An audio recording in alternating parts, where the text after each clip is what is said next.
and put it like under the hood so we can still close the hood. It's not that big of a deal. You sure it's gonna fit? Yeah. Let me see. Let's measure. Make it fit. Make it fit.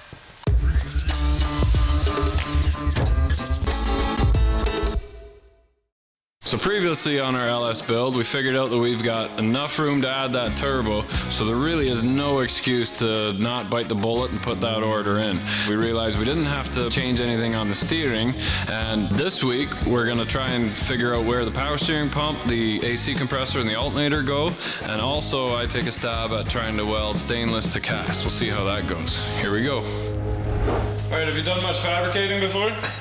No. No? You'll be fine. So, I'm running the exhaust from the left bank over to the right bank. The issue is that this cam sensor and the water temperature sensor are pointing right at the exhaust. So I need you to take this sensor and just make it longer so it clears the pan on the bottom. I really just want the sensor to sit something like this, all right? After you do that, you can just get rid of this and then figure out how this mounts on there. And then I need this bracket here to go and sit in line with your front pulley here. Now we're getting the Corvette water pump. Essentially, the water pump doesn't matter, but the front pulley does. So if we need it farther back, I have to get the front pulley for the Corvette. Then I need to take the AC compressor from the LS, and I need the alternator to sit down here nice and low where nobody can see it. Sounds easy. Yeah, there is a generous 8-9 inches in front of the rad. So once you get that done, give me a call and I'll give you your next job. About an hour?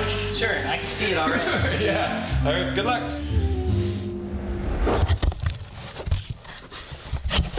Ooh. Why is your camera in there? Ah, it's cheap comedic effect. That's a big ass turbo. Can we fit that under here? Get rid of this.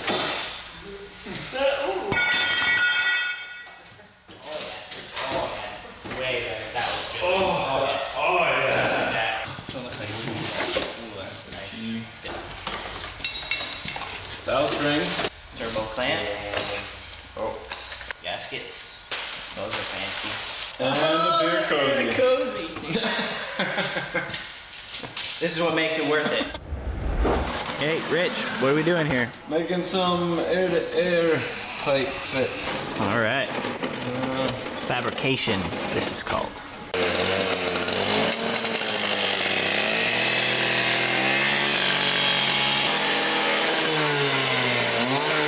So we're just about ready mocking it up on our junk engine here.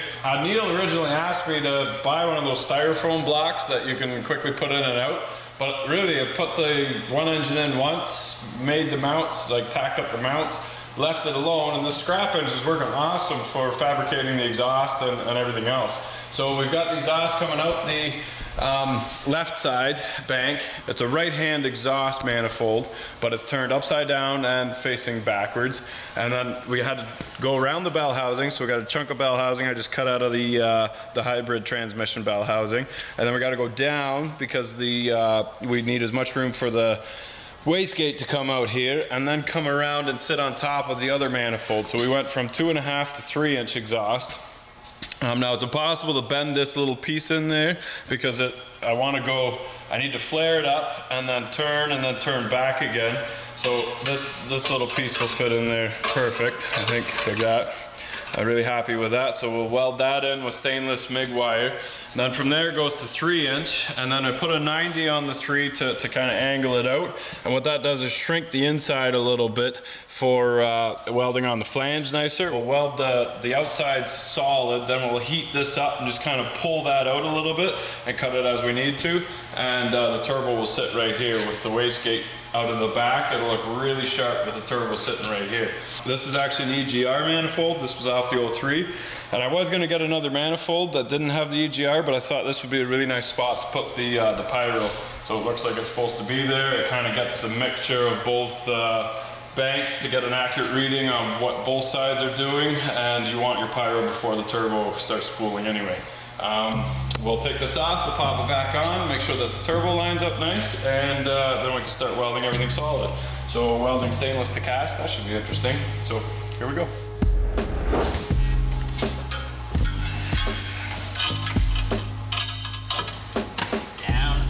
Yeah, just the hair. That's perfect. Oh, I like it. Yeah, let's close the hood and make sure that we still have some clearance.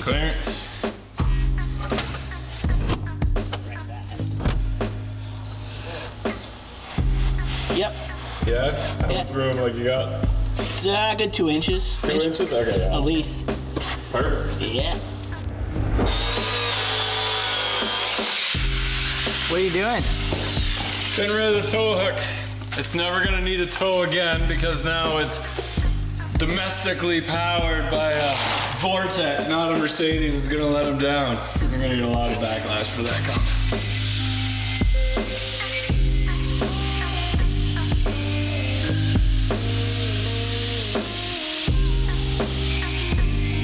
So everything's tacked together.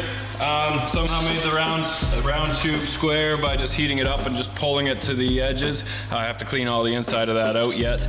But we also need to get a little piece of 1.5" pipe from town that's got a 90 on it, and then, or even a 45, and then I can curve that into the flange here.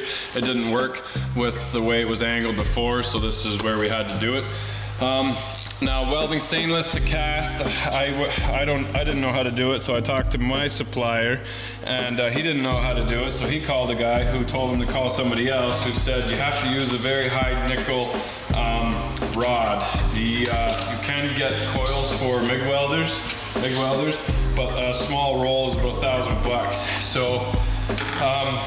Now we can weld cast 2 different ways, hot and cold. Cold, you stitch it and you cool it off right away, not allowing too much heat to penetrate the cast, because as it shrinks it'll crack. So we are going to weld it cold by his recommendation, and one of us with a blowgun will just stitch it. But while I'm in town anyway, there's a really good welding shop in town, Vic Powell Welding. Been working with them for years. They also run cranes and stuff. They always boomed all my trusses for the construction. So I'll get their opinion, and if it's only $100 or whatever for them to weld it up in an hour, I might just go that route. Might as well leave it to the professional, even though I'm not scared to attempt it. I'm gonna take it off, take it there anyway, see what they say, verify. I also don't have an electric welder anymore. I had one when I first started, then I got a gas one, a nice Ranger 9 for my service truck, and it welded so much nicer. I got rid of that other welder as soon as I can. So if Vic won't do it, then I gotta run and grab my dad's welder and be back, and we'll weld this. So here we go.